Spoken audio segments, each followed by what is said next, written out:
kalau kita lihat sekarang, apakah kita butuh revolusi politik ataukah cukup dengan memperluas gerakan rakyat dan koalisi lintas komunitas? Silakan. Nah ini kalau lebih jauh saya nggak tahu ya. Ini harus Ya. detail dan hati-hati. Yang harus roadmap yang harus kita wujudkan sekarang itu bikin blok politik dulu. Bikin blok politik, semua pihak nggak jalan sendiri-sendiri, tidak punya agenda sendiri-sendiri. Kalaupun marah-marah itu marahnya harus diproyeksikan untuk sesuatu yang lebih fundamental. Oke, kita lihat Nepal. Orang akan melihat Hmm. Nepal. Saya bukan ahli Nepal, tapi saya banyak membaca hampir semua berita dan juga analisis dari kalangan progresif tentang Nepal saya baca.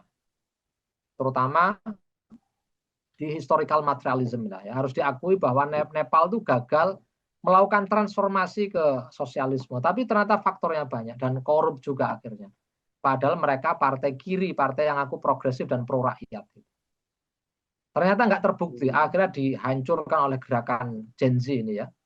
Ya. Tapi juga dalam amatan Vincent Bevins yang nulis buku Jakarta Method itu, dia nulis buku yang lain juga, If We Burn ya, judulnya. Itu dia melihat bahwa dalam satu dekade belakangan ini gerakan perlawanan di seluruh muka bumi, di seluruh dunia ini, polanya itu disebut dia itu horizontalism.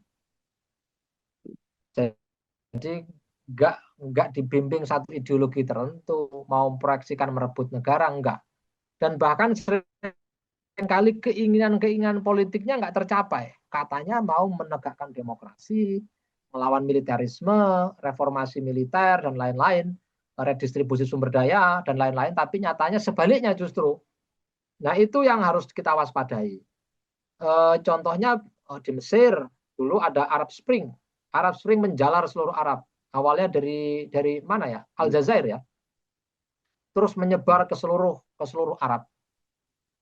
Nah, setelah itu Mesir sekarang kita lihat juga terjatuh ke dalam rezim yang militeristik gitu ya. Bagaimana dengan perlawanan di Hong Kong juga sama. Hong Kong juga kalah gitu ya. Gerakan di Hong Kong, gerakan di Thailand. Saya kemarin ketemu kawan-kawan Thailand. Ya. Kelompoknya dulu namanya Future Forward Party, kemudian menjadi Move Forward Party, sekarang menjadi People's Party. Gitu. Sekarang menjadi partai legal namanya People's Party. Memang menang kemarin tapi nggak berhasil, belum berhasil. Gagal membangun pemerintahan. Nah yang itu harus kita pelajari semuanya.